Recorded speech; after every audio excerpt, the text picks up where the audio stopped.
Draft Science video. Yay. Comments. It's time, I think. But anyway, we'll do it anyway. Some comments are actually, people went to the trouble, they wrote stuff, so I'll write virtually. Virtually. That word's become a funny word now, right? Because I've seen a few Krause videos and they keep talking about this.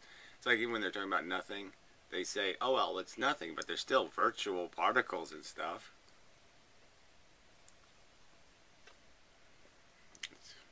So virtual particles are neither something or nothing, apparently. So they're not a fruit or a vegetable. Well, anyway, the explanations of Gary Mosher are technically false. Okay, if they're technically false, then, I mean, technical is kind of a technical word. So then you would think you could give me a technical explanation of the technical limitations or falsenesses. The falseness should be technically explainable if you're saying they're technically false, right? Right.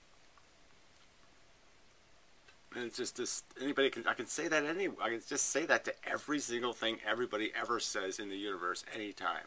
I'll just say, your comment is technically false. Period.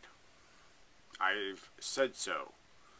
We're done now, right? Because I've said they're technically false, so we're done, right? I mean, you can't see how that's just obnoxious. I mean, I don't know how you get along with anybody with that kind of attitude, fella. Also, Brian Greene is technically a physicist. And technically that means he's infallible. Oh, okay, so yeah, the religious people were wrong. God's not infallible. Physicists are infallible. Of course. Now it all makes sense. While some well-known hermit in the woods, well, not all that well-known, but it just seems pretty, like Newton was a frickin' hermit in the middle of a city. Frankly, Galileo didn't go too far either. In the woods of Mendham, New Jersey is not. Well, there, you've certainly explained everything. Okay, now we all got it. No, we don't have anything. It's just pretty much useless. So, let's see. Gary, wish you would explain the idea you had that the universe is a sheet of nothing and we are a crack like an error or something. Well, there's nothing really to explain. It's just a simple it's just a simple statement. I mean, this whole something from nothing thing, this whole why is there something, what is infinity, those are all really tough questions. And yeah, all I can argue is that the universe of nothing is still something, in the sense that it's a lot of nothing. A lot of nothing, you almost say, well, when there's enough nothing, that's a something, because that's a lot of nothing. And so you can almost argue something's maintaining it or producing it or something. And you just think that, well, if something goes wrong with nothing, what would a wrong nothing look like? Right? I mean, an error in nothing would look like what? So I guess that's kind of the argument. Like an error in nothing would probably have to be something, right? Because if it was nothing, then it wouldn't look like an error. So, you know, if you have a white space and something goes wrong, then it's going to look like it's going to look like a 0 or a 1 or a 2. I mean, or you know what I mean? It's going to look like something. It's going to be a something. So it's just as simple. We have to play just word games with the idea of something and nothing, because there's no other way to do it, right? The origins of everything. Well, yeah, you just have to play word games because it's not conceptuable, I don't think. Somebody may be able to conceive it. I just haven't heard a good conception of it besides what I just said, which is, if something went wrong with nothing, what would the wrongness look like? It would look like something. Right. Okay. Running out of cigarettes. Yeah.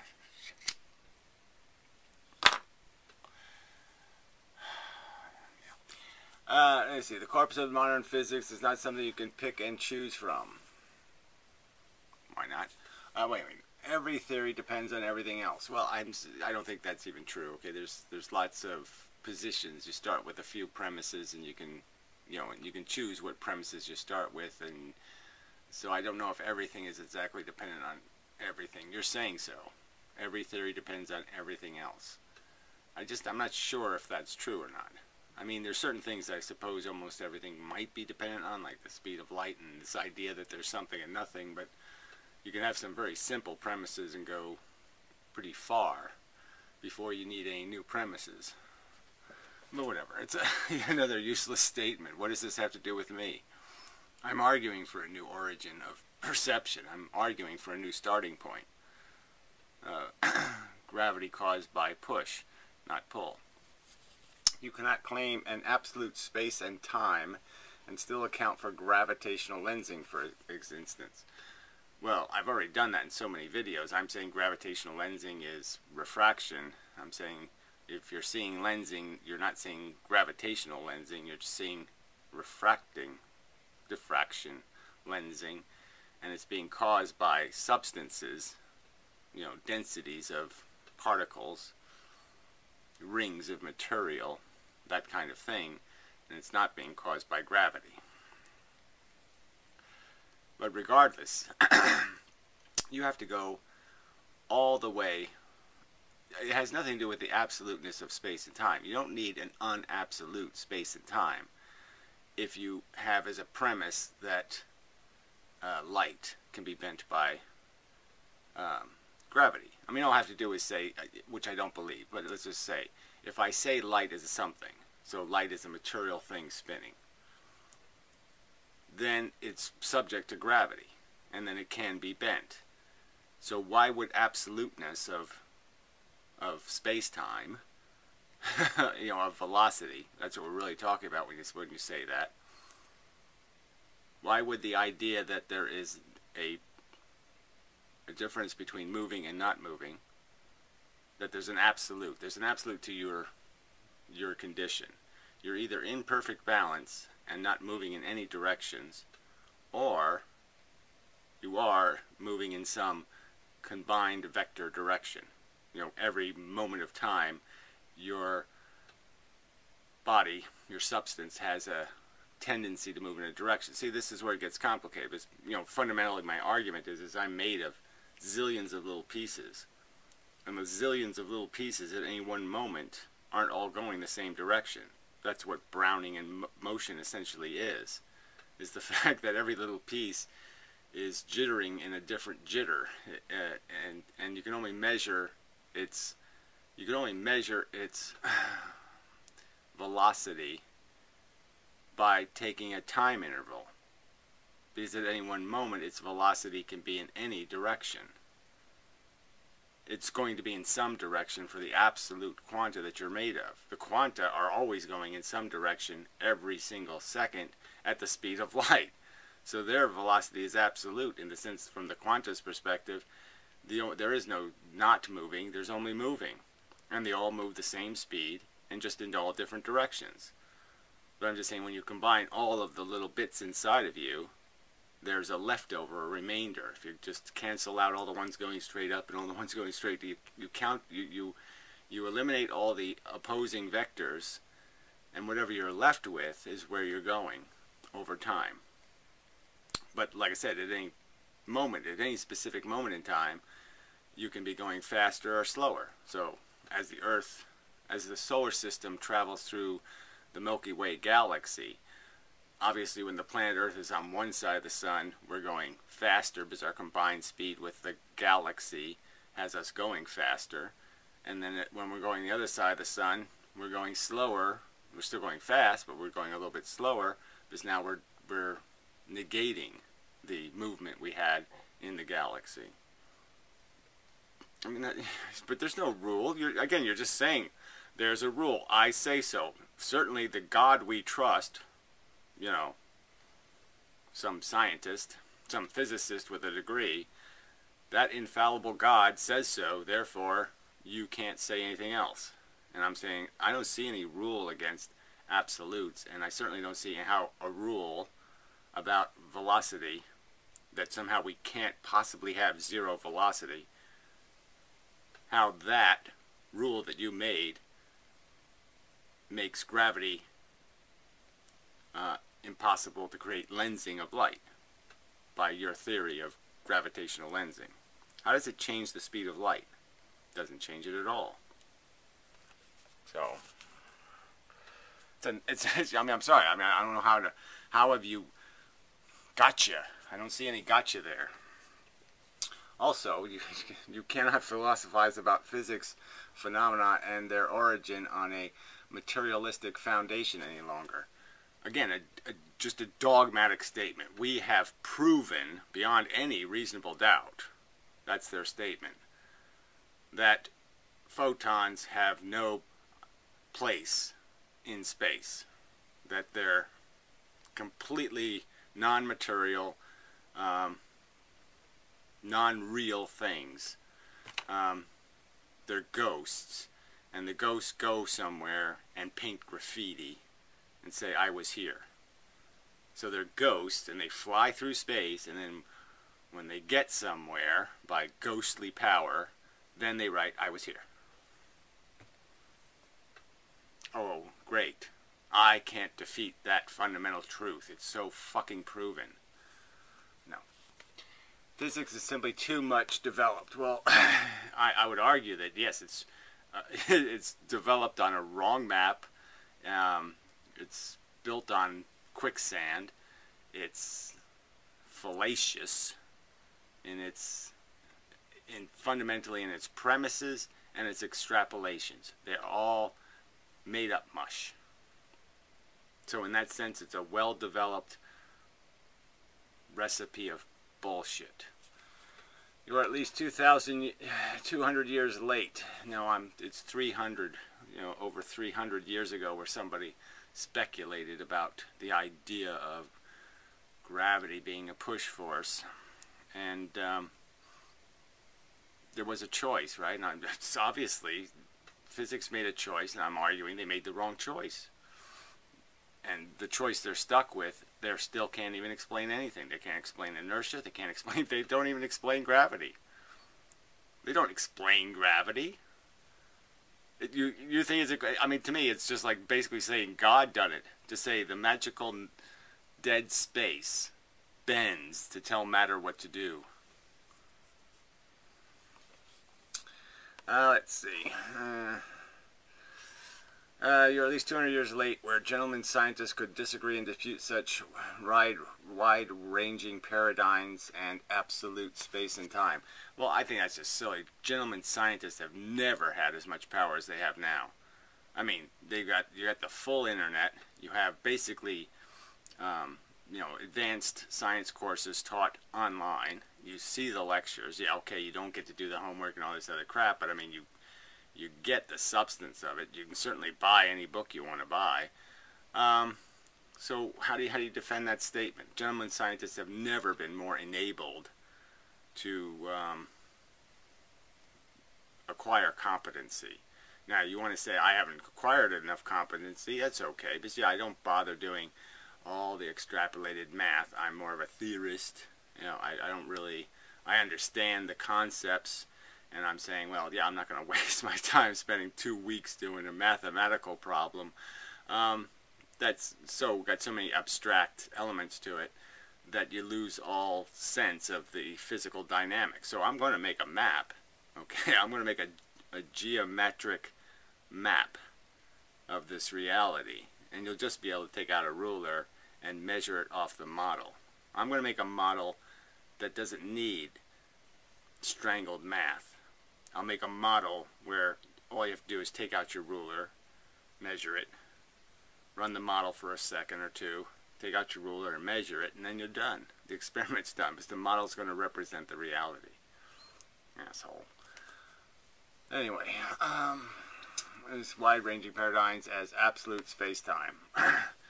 Well, anyway, now you're saying absolute space-time, but this whole idea, again, you want to combine space and time and call them dimensions. And that's your prerogative. I'm saying they're not dimensions, they're not things. They're not. There's 3 dimensions: forward, back, up, down, left, right. Those sets are the 3 sets that exist. There's no other sets of reality. Nowadays, physicists disagree about little stuff. Yeah, well, I don't think physicists even understand each other, and they're all just sitting in some sort of applause,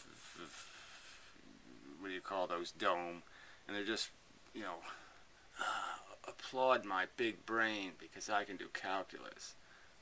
They're not even doing any thinking anymore. They're just jerking off to the, oh, I'm smarter than you bullshit. Like disputing the figures of the physical constant 20 places behind the decimal point. You say they're doing that. I'm saying they probably have more substantial disagreements. And again, it does scream undone, doesn't it? That you have 1/3 of the physicists believing Copenhagen, 1/3 believing many worlds, 1/3 believing some bastardization of voodoo.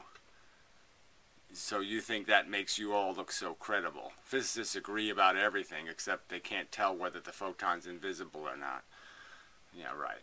There are almost no disagreement with 99.99% of physics. I mean, it's just some bullshit. So this is that general relativity and quantum mechanics are both the most fundamental theories of the universe. Well, it's certainly true that they like what Einstein did because Einstein created an explanation for gravity. But as I've pointed out over and over again, it's not an explanation, it's a demonstration. And it's a lie, it's a fraud in the sense that he created a fake dimension to create a place where he could create energy and destroy energy and break his own rules that you can't do that. So he made gravity an internal force living in space-time, so he didn't have to account for the energy of it, because he just blamed it on gravity. I mean, it's just so obviously wrong a thing to do. And clearly the math leads to preposterous ideas where you can have endless gravity, because you can just make the well as deep as you want, and the well just becomes this straight line. And velocities, all of a sudden matter is able to acquire velocities well above the speed of light. That's how they cram all of the universe into half the size of a neutron. You can't do that rationally. You can't do it sensibly. You can only do it mathematically when you have an accurately defined reality. And bent space isn't an accurate description of reality, and it's not an accurate description of the convergence that creates gravity. And quite obviously, if you think about it in 3 dimensions, and you understand that it's not a bend in space, that's a 2-dimensional model, right? It's a 3-dimensional reality. So you have to somehow make that convergence work on all 3 dimensions. So you have to create basically an orange that pulls the universe into it. And then you have to explain, well, where does all that universe it's pulling into it go? And you can't understand how it would make a lot more sense to realize that the force probably is coming from the outside than from the inside. Because now you don't have to explain where the force goes. You have to explain where it came from. And that we can do with microwave background radiation. That gives you a clue. That gives you a cause just looking to make an effect. And it certainly gives you an indication that there could be a lot of stuff, a lot of energy in the field. And that energy in the field is what's providing the pressure that pushes things together.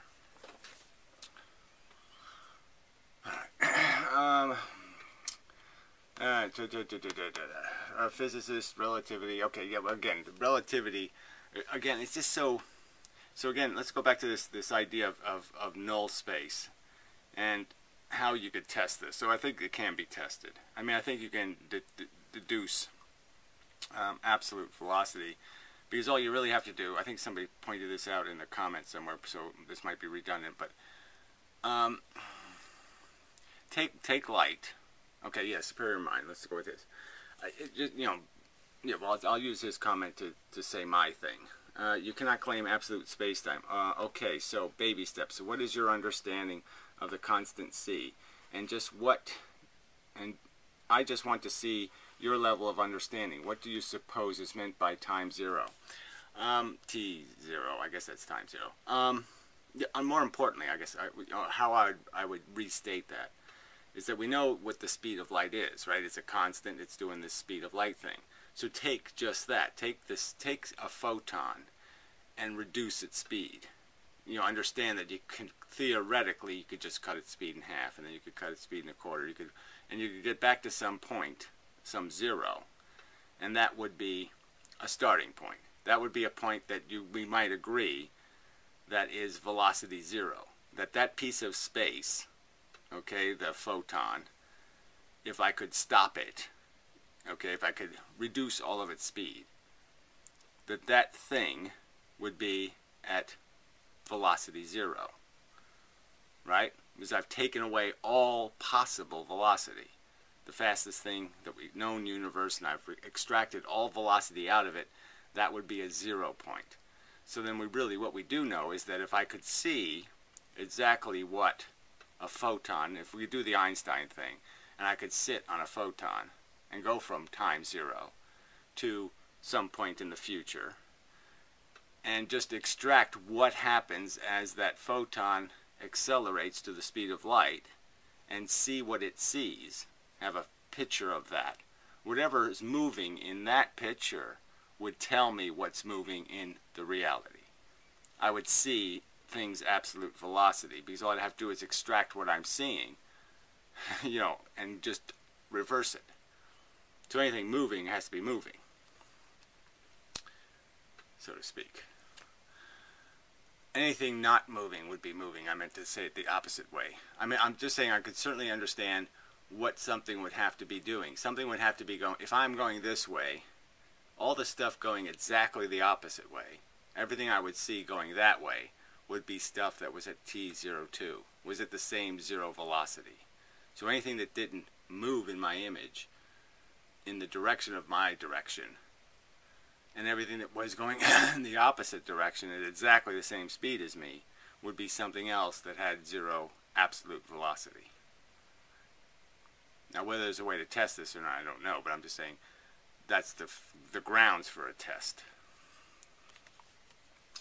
All right. All right. If a unification can be mustered at all is an open question. Why? Well, I just think open by what? I mean, again, I could say that about every unanswered question in the universe. I could say, oh, gee, that's just too, it's open whether you can even answer that question.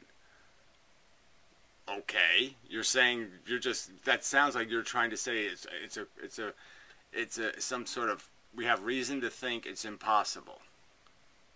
I don't think there's any reason to think it's impossible, and I think the facts that they're ignoring, the fact that the speed of magnetism is the same as the speed of light and the speed of gravity, that there's certain patterns, the inverse square rule, that all of these forces seem to obey the same vector straight line force application.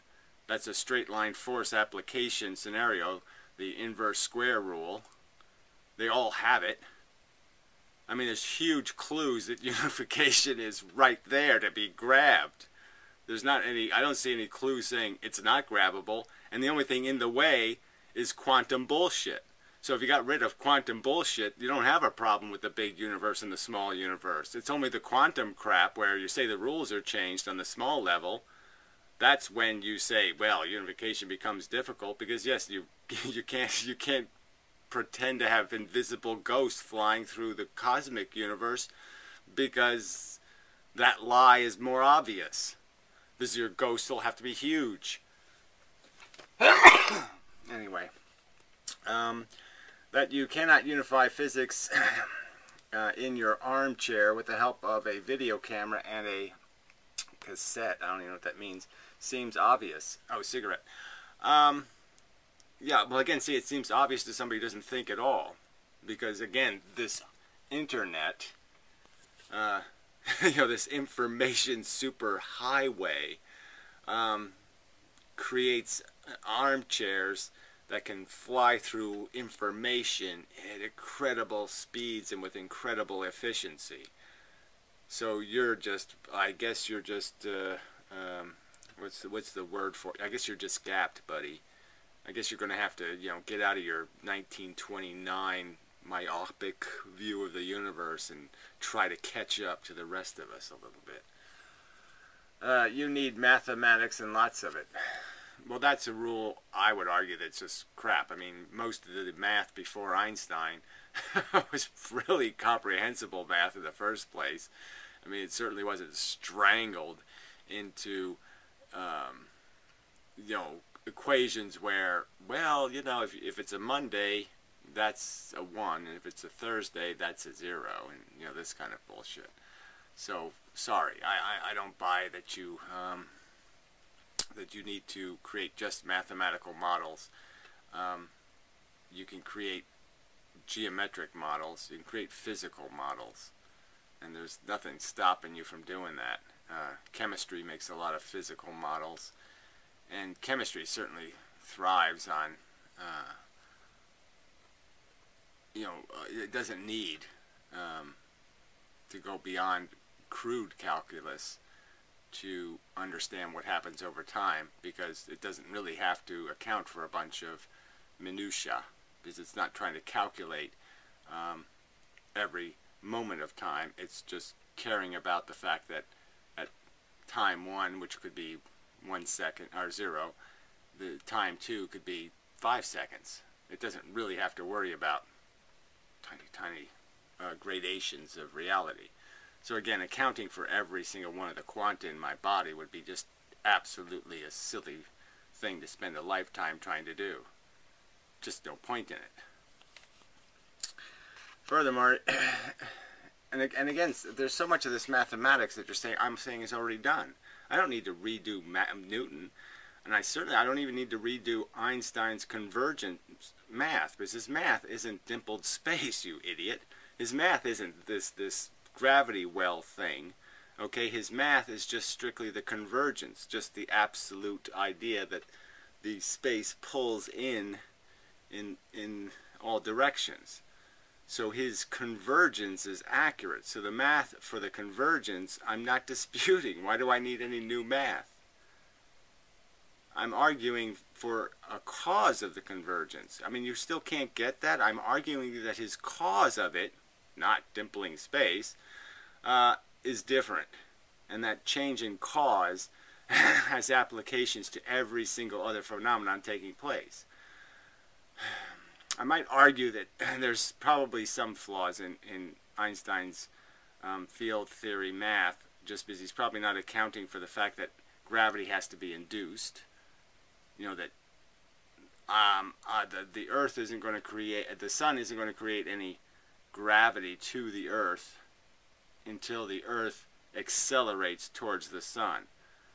So gravity has to be induced in the sense that it's through acceleration that you absorb direction, force, and it's when you absorb it that you prevent the other body from getting it, and once you prevent the other body from getting it, it absorbs acceleration in a direction because the force has changed, and as it absorbs acceleration, it's preventing you from getting hit by the force, and so now you accelerate, and that's an induction of gravity. So I don't think Einstein understood gravity was induced through acceleration, but I can't say for sure. He did have a lot of acceleration components in his math, but I just don't know if there were acceleration components acknowledging that acceleration is induced by acceleration. The other body's acceleration induces your acceleration, and that's fundamentally what gravity is a feedback loop of acceleration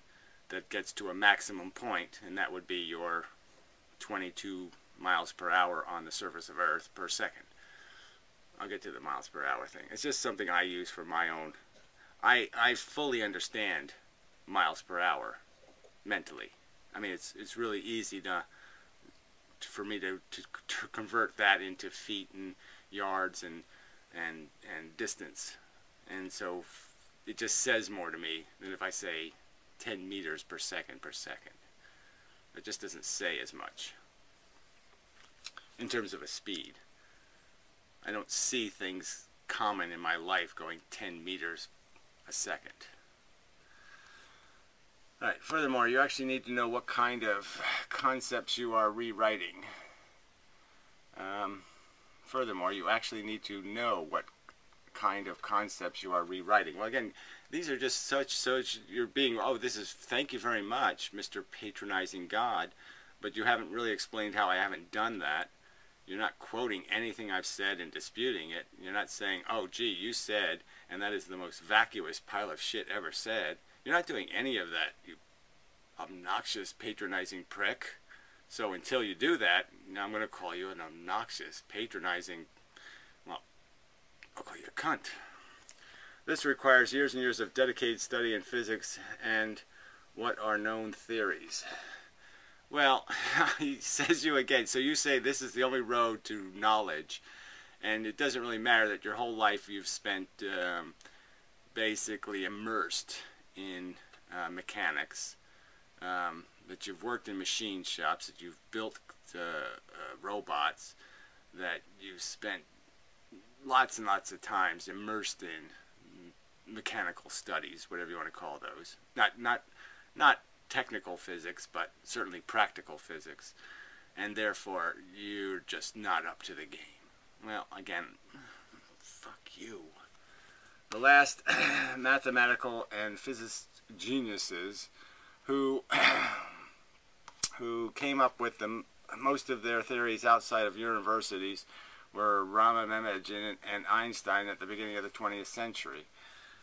Well, this is all crap you say. I mean, every scientist prior to Einstein pretty much was a gentleman scientist. I mean, a lot of these weren't formal scientists. These were just men who became obsessed with physics. I don't even know if you could take physics as a course in universities, once you go back too far. It was like natural sciences or something. So, fuck you. That you can do the same feat in the middle of the 21st century seems not possible.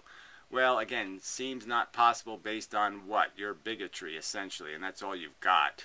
Your petty bigotry. And again, what besides the Nobel Prize, what do I get when I prove you to be a fucking obnoxious, naysaying, nitpicking, dismissive cunt? What's going to be your fucking penance again? What are you going to do to make it up to me, you fucking snarky little useless naysayer? Since you just need to know so much theory that has come before you. Well, again, these are all statements from you, as if you've been to the mountain, you've seen the glory of God, and you're coming down the mountain, and you're going to tell me how the game works. I mean, it's just so fucking arrogant. And how are you proving your competence here? What statement have you made anywhere in any of these raggy, crappy comments demonstrating that you know any of this shit? Therefore, it seems not surprising that most Nobel Prize winners in physics were and are university professors. Well, most presidents were lying scum. So what do we draw? Let's draw some conclusions based on what you have to be a president. I guess you have to be a lying scum. So let's just write that as a law. You can't be. Why don't you tell every little kid who isn't a lying scum, hey, you're not a lying scum enough. You'll never be president, Jimmy, because all the presidents are lying scum. I mean, the fact that new physics is taking its marching orders from a pile of bullshit. I mean, all the popes were Catholics. I mean, yes, the same club is anointing the same club as pope. How should I be impressed by that? Oh yeah, that's right, I'm not impressed. And I'm making a counter argument, and I'm getting just raggy crap from cunts like you. So none of these fucking Einsteins of reality seem to have any balls. The only fruit they'll argue with is the lowest hanging fruit. Oh, I'll take on the religious idiots and people who don't know jack shit. People who haven't done jack shit, and I'll argue with them. But where are they showing any real balls to take each other on? Oh, that's right, they're not showing any. Lawrence Krauss and Brian Greene may not be the most dedicated academic physicists with the most impressive publication records. Well, it's not even just a publication record. It's just that, if you're going to argue for something, you have to have something called evidence somewhere, don't you? I mean, just to keep making shit up and saying, well, we do have this virtual particle, so, can I use those? Or shall I use dark energy? Which one of my Joker wild cards shall I just shove in my hand to say I have 5 aces? I mean, that's all they just keep doing. It's the most proven theory in the history of mankind. And it's made out of dark matter, Heisenberg, all a bunch of unproven dogma. You know, qualifying for the Nobel Prize. So anyway, but they are both educated professors of physics. Well, again, they have a badge. Okay. Does that mean they're right? Does it mean what they're teaching as physics is correct? Is it correct to demonstrate physics by going, the two-slit experiment demonstrates the 2 waves come out of the 2 slits and create a diffraction pattern, when we know a single slit creates the same pattern, just weaker? So is that an honest thing to do? Is that educating kids to tell them basically to distort perspective like that and pretend the 2 slits have something to do with the outcome, when they're basically saying, oh no, it doesn't really, because it doesn't matter where the light goes. No matter where it goes, it creates a million waves ahead of it, and all of those waves interfere with each other, and that creates the pattern. I mean, they'll break the rules wherever convenient. So they don't have any premises. Also, what they say is, for most part, not their personal opinion, but the opinion of the physics community. Well, I don't see any of that going on. They all seem to be riding their own little ego unicorns to the, fame trough. Look at me, look at me. I wrote a book. I did write a book called, I did write a book called blah blah. Fuck you. They're not talking about physics. They're talking about their own interpretation of. They might as well just be Jesuits, and they're all just going, well, look, I'm not a real Catholic. I'm a blah, blah, blah Catholic. The chances that an uneducated high school graduate who lives, whatever this is, seclusions in the woods of New Jersey is breaking the jackpot without any work. Breaking the jackpot without any work. So again, this conclusion that I haven't earned perspective throughout my entire existence, examining the thing called existence itself, and that I would have acquired no knowledge of the mechanics of the universe at all relevant to drawing any of these pictures and being able to realize that, well, that's a flawed description of reality. Again, you're not arguing with what I'm saying. Do you have an explanation for the single slit diffraction that's rational, that can combine that justifies using waves on water as a description of the phenomenon, right? Because we know waves on water doesn't work for single slit diffraction. So do you have an explanation why they're using an analogy that doesn't apply fundamentally to the phenomenon that's happening with photons and electrons? The fundamental phenomenon has nothing, it looks nothing like water waves with a single slit. I mean, do you have an explanation or not? If I talk about Einstein's dimpled space and say, well, look, that's just a description of gravity because it's just an example of gravity. It's not explaining gravity, it's just showing you gravity. How is that skepticism converted into a question somehow not meritorious? How is that not a meritorious question that needs to be answered? Why are you using gravity to explain gravity? You can't really explain gravity using the mechanism you're supposed to be explaining. So that's sort of a dumb experiment. On the feet of thousands of scientists who have dedicated their lives to seems ludicrous. So again, you're just saying that I haven't worked as hard as Edison or Einstein, or I didn't do this, or I didn't do that, or I don't have a competent enough mind, or blah, blah, blah, blah, blah. And somehow I'm disqualified.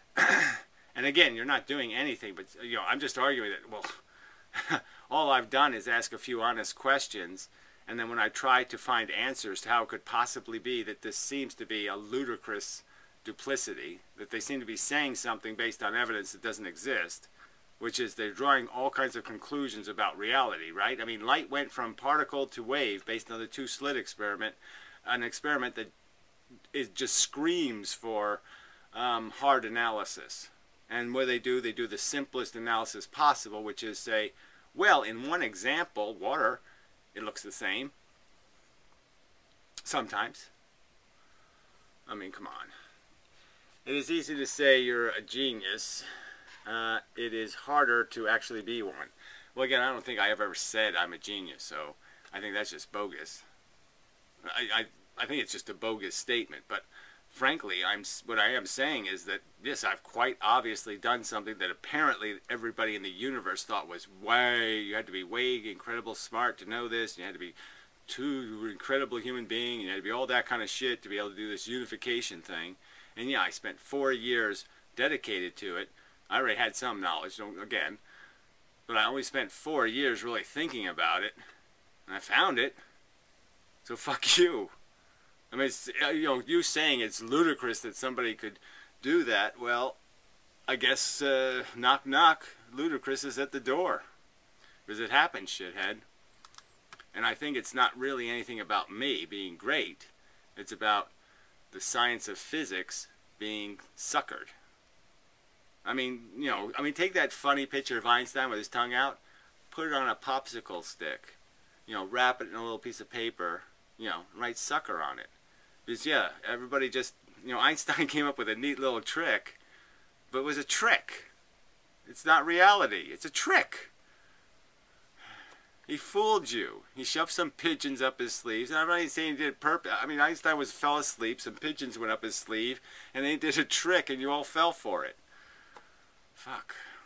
I mean, Einstein went to his grave pretty much saying, this all doesn't seem right to me. I mean, 2 years before his death, he's saying, look, I've been looking at this thing for 60 years, and I still can't figure out what a fucking photon is. It still doesn't make any sense.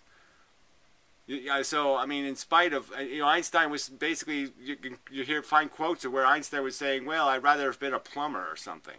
So this is the guy's passion, right? That's the last thing in the universe I would have ever said, is that I have the opportunity to be a routine plumber who, fucks a few people's wives and stuff, or does some kind of crap like that. Just a silly little useless turd, or I can answer the most important questions an intelligence in the universe could ask, and he would choose to be a plumber. Well, I wouldn't. I would choose to answer the most important questions an intelligence could possibly answer. So I guess I'm more equipped for the Einstein job than Einstein, because frankly, I love the idea of answering these questions. And the fact that Einstein would have accepted a world where Einstein didn't exist maybe means Einstein just didn't really have a passion for it. And maybe that's why he didn't accomplish much of anything, once he got past 25 years of age. So anyway, I'll be back. Take a little break. Alright, back for more. So I'll do some more of the cranks, but I don't have much time, so I'll just do the crank comments for now. Anyway, I'm sorry, man, chemistry is not the Lutheran craft of science, whatever that means. That would be physics. Well, again, I've always pointed out how physics is everything. Everything is physics, fundamentally. But I'm just arguing as scientists. I'm just saying that biologists and chemists seem a lot more careful than physicists. That's my only argument. Also, the theories in physics, especially quantum electrodynamics, are tested to a much higher significant level than the theories in biology. Well, again, they're not the same kind of theories. They're not trying to do the same thing. But the argument is I'm just saying the discipline is the same, in the sense that you have an effect and you want to figure out why the effect takes place. Yeah, okay, anthropology is kind of a messy business, right? Lots of fake dinosaur heads, lots of bullshit. So you could argue that, but I'm just saying it seems. It's just a general statement. You want to pick it to pieces, that's your prerogative. Maybe biologists, if they had more complex questions to answer, would make more fundamental mistakes. But I'm just saying, tends to be that they seem to be focused on a rational dynamic. I guess I would just argue, look, physicists have gotten it wrong every time they've been asked where they had a 50-50 chance of being right, they've got it wrong. Okay? What causes gravity? Pull or push? Okay, they decide to go with pull. It doesn't make any sense. It requires the creation of forces coming from inside a closed system. So they create universes to create that and all that kind of crap. Well, anyway, then the two-slit experiment comes along and they have a choice. Like, we can blame the photon for the pattern, or we can blame the slit material, the actual structure it crashes into, or bangs into, or associates itself with. Which one's causing the effect? They decide the photon's doing it. So they had a 50-50 chance, they got it wrong again. I'm just saying, every time they have a chance to pick the right thing that's causing an effect, they pick the wrong thing. That's all. And they do it obnoxiously, and in a sense, without any scrutiny whatsoever. Once they choose something, they say, now we're going with that forever. That's the new dogma. Jesus is God. Yeah, fuck Muhammad for now. Something like that. I did want to point out that Crass guy, that stupid cunt. I heard him say something in one of the videos. I'm going to do some more of that Dawkins-Krauss thing because he says a lot of stupid fucking shit. But anyway, he said that, you know, when they're doing this stupid thing now where they want to find a gravitational wave. And he says gravitational waves will prove multiverses. And it so pissed me off. He doesn't say again. But you know why? It's because he thinks a gravitational wave will be force. It'll be force coming from, you know, 5 billion light years away. It's an actual physical energy force. And he doesn't understand gravity waves aren't created by creating more force. They're created by taking force away. It's an absence of gravity. That's what's making the wave you're seeing. A gravitational wave is created by an absence, a null. It's an absence of energy, not the presence of energy. That's what's creating the wave. You're taking away, you're creating the deficit. That's what's being revealed when two objects gravitationally spin around each other. There's a wave of full gravity, no gravity, full gravity, no gravity. It's the absence of gravity. So it doesn't prove anything. It's what it might prove, what in a sense it proves is, yes, the background, well, something we already know, that gravity goes forever, but doesn't do any of what he's saying it does, because he doesn't understand the force. He doesn't understand that the wave is being created by an absence of force, not the presence of more force. So again, they picked the wrong one. They had it, you know, they had a choice. Is it, hey, gravitational wave, is it making more force, or is it making less force? And they chose the wrong one again. Alright, to the magnitude of 10 to the minus third relative significance blah, blah, blah, theories, as opposed to biological theories, which has a grand synthesis of evolutionary biology. Well, it's clearly the human genome. There's lots of things that have more complexity. The synthesis of evolution is a little bit complicated in comparing. Like, you could say something has this 97% of the same genetic code as some other being. But there's a whole bunch of analysis that has to go into whether it's 97% of old genes or new genes, and, you know, so it does get a little bit complicated. So, you know, I wouldn't minimize it that much. But anyway, I'm just saying they're seeming more cautious. That's all I'm saying. Biologists seem more cautious about jumping in and saying something. And what else do I want to say that? Okay. So this whole thing, okay. Well, like it or not, who are you, fuckhead? Like it or not, we have tested the theories of quantum mechanics. Well, again, the theories of quantum mechanics or even quantum electrodynamics, I'm not disputing. I like the idea of quantum electrodynamics, which is basically diagnosing or describing the relationship between photons and electrons. And that's what's taking place. And it seems to me that all you quantum people seem to have forgotten all about the electron and its effects on photons. So, fuck you. Many times over, since it's relatively easy to repeat large number of collisions over and over again. Well, again, I'm not disputing. You're talking as if I'm saying in the two-slit experiment there's no pattern. That's not what I'm saying, asshole. I'm saying the pattern is an intrinsic function of the interaction of photons and electrons, or electrons and electrons. It is electrodynamics. It is the electrical force holding atoms together that's creating the pattern. There's real vector math involved in diffraction, and that's what's taking place. Photons are being diffracted, like they commonly are in lenses and lots of other things, and I don't need to turn the photon into an indiscrete, mushy nothing to come up with a theory on why that takes place. It has to do with the photon does have a reality, and it does affect the orbits, the momentum, the electrodynamics, the the possession of directional information that an electron has. And it does it so precisely that those rules are so well solid, so unmutable, that something as long as a 5-mile radio wave can be received by an object, that somehow the object is going to know that was a 5-mile difference. It's going to be able to recognize those photons out of all these other photons, out of everything else happening, and you'll be able to extract that very impact of something that took 5 miles for one piece to get to it and then the next piece to arrive. That everything is orbiting so precisely, just like in our space probes, that we can shoot something off of the Earth and theoretically land it on Pluto without it having to do a single thing we didn't program into it. That everything will work exactly, everything will be exactly where it's supposed to be. And that's how precise it is. So don't tell me I don't understand this shit, you fucking cunt. Okay, therefore, quantum mechanics is the most pedantically tested theory in the history of science. Well, again, just this statement, again, as if that's supposed to mean something to me. You mean, yes, every time we shine a flashlight, this happens. Yes, who's disputing that?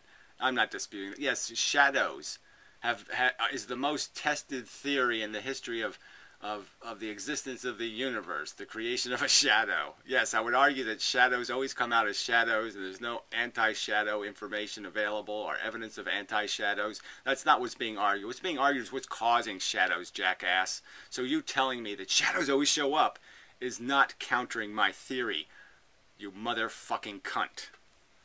So use some other argument, jackass. You haven't tested your explanation of why it happens. I'm not countering the fact of the inverse square rule. I'm not doing any of that, jackass. I'm explaining why there's an inverse square rule. I'm explaining why, because it's a fucking straight line force, because the goddamn force is made out of something just like photons, you motherfucking cunt. Alright, therefore quantum mechanics is the most, well anyway, with general relativity coming in second. Well again, if you think general relativity has been practically tested because you've all ridden on light waves and you've seen, when I run, I mean, this is how stupid his theory is, right? He thinks this is the real phenomenon, okay? There's me and my house. I'm standing in the front yard of my house. My house is big, it's really bigger than me, all that shit. I shoot off at a tremendous speed and I watch my house turn into a little tiny thing. So he thinks my house actually got smaller. I didn't just leave and the inverse square rule took over. No, my house is actually shrunk in the real universe. My house is now just a tiny little thing, and all I need to do is really just reach out there and pick up my house and I can just put it in my pocket. Because in the real world I exist in, my house is now just a little tiny thing. I mean, that's the bullshit of this crap. And then when I zoom back in, oh, all of a sudden my house is big again. I've changed its reality. No, I didn't change a motherfucking thing. The only thing that changed is the observer prejudice, and that's what you people seem to be obsessed about. That's why you seem to be the religious kooks, because you keep saying I have God's perspective. My perspective is these perspectives. So if my house shrinks, my fucking house shrunk. If I see it shrink, it shrunk. That's how stupid and myopic and moronic and religious you cunts are. So don't even tell me you're something called a scientist, because any fucking person with a little bit of reason could sit there and say, well, look, Einstein was smart and all, but the fucking Einstein thinks my house actually shrinks when I fly away from it, then Einstein's a motherfucking dumb cunt. Okay. You simply cannot ignore the main tenets of these two theories and replace them with 18th century ideas, they're really 16th century ideas, about mechanics. Yes, to say I can't disagree with your fucking theology, okay, that gravity's a pull force for which you haven't explained at all, where you create a fake model that doesn't work in reality. If I force you to make a three-dimensional model, you're creating a tremendous amount of energy somewhere, and you don't explain where it comes from. And what do you do to hide it? You create a fake goddamn dimension called space-time, and you hide all the energy in it. You just pull energy out anytime you need it, and you throw it back in when there's too much of it. I mean, if that isn't a fucking goddamn pigeons up your goddamn sleeve magic trick, so don't tell me who's pulling bullshit here, who's trying to fool people into believing nonsense. That's nonsense, okay? It's just nonsense for you to think that it's possible to have a pull force, all right, and then to sit there and say, I'm going to use the energy from another dimension, space-time, to create the force. Fuck you. That's lame as hell. We all like simple theories, but Einstein said things should be as simple as possible, but not any simpler. Yeah, well, what Einstein said, again, Einstein's a nice guy and all, and it was a nice try, but he missed. And you want to keep saying he didn't miss. Okay, you don't think there's anything wrong with creating a mechanism made out of nothing, okay, that's supposed to account for the something of a force strong enough to move planets. So, I just think that's pretty fucking lame. He's moving planets with space and time. Okay, fine. I think that's a pile of shit. Nature seems somewhat complicated when we get down to a hardcore. Well, you've made it complicated because you've misidentified the functions, okay? You're making photons non-real. You're turning them into ghosts. I mean, you're the one creating a bunch of leprechauns and Sasquatches to complicate this whole fucking, it's actually doing biology by having some notion that Sasquatch really exist and leprechauns really exist. So where do they fit into the human genome? Where are leprechauns on the human genome? Yeah, well, if you start doing that shit, if biologists start doing that shit, then they'd be seeing a lot of crap and be saying a lot of crap, wouldn't they? If they believed leprechauns really exist and really had to account for them, wouldn't they start doing a lot of really dumbass, stupid things? Well, that's what you fuckers have done. You've fucking injected a bunch of ghosts and mysticism into goddamn physics, and you've made a mess of it. You're the ones who complicated what was simple. The fundamental forces are so dirt simple, it's almost fucking amazingly how stupidly simple it is. It's a goddamn field with a bunch of things going in a direction. That's how fucking simple it is. And they only have one character, polarization. And everything in the universe can be accounted for because it has a starting position.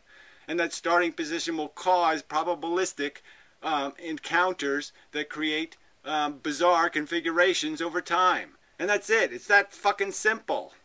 The checkerboard of the fundamental universe is incredibly simple, and you people missed it. Haha. Mathematical elegance and symmetry. Again, mathematical elegance of, creating infinities, making gravity an infinite force, an infinitely strong force, mathematically, when you have no reason to think it's infinitely strong. Mathematical asymmetry plays, these people really think that you can create infinite gravity, that you could create a body like the size, just a solid mass as big as the Death Star, as big as a galaxy, make a sun as big as a galaxy, and you could put it in our fucking universe, and it could create, gravity where you would be accelerated to the speed of light by, you could be 1,000,000 miles from it, and your acceleration would be the speed of light. And he thinks that's possible. Well, it's not. The math says that's possible, but reason understands, well, it must not be possible because the universe obviously doesn't create anything like that. We are a printed page and very hard to understand. What? Let's see. A more elegant symmetry play surely an important role in modern theoretical physics. Well, again, I don't see anything at all symmetrical or elegant in this bullshit. I see strangled and obtuse. Let's create, okay, we have dark energy on the outside, we have dark matter on the inside, we have virtual particles pushing on the dark matter, and, and we have virtual quanta popping in and out of existence inside of the protons. Yeah, sure, that's really eloquent. But the theories that postulate these paradigms are on a printed page very hard to understand, since you need to understand many elaborated mathematical principles and need to grasp these principles intuitively to some extent. Well, it says you, which requires years upon years of training and hard work. Yeah, you have to understand first that it's not going to be written in any kind of English. They're going to be just symbols, and the symbols aren't going to have written on them. Well, this accounts for the acceleration, for the period, the first period, the first half of the complete period of the time interval, blah, blah, blah, blah, blah. So, yeah, if they have more elaborate, if they wrote out the equations with what the actual thing is, then it might be easier to follow why they're including a variable like that and why a variable like that might be important. But the math is followable to some extent. You understand the variables going in, which are the thing has a certain, it's going to have an interaction. Two complex things are going to interact. Two things with a billion pieces in it moving are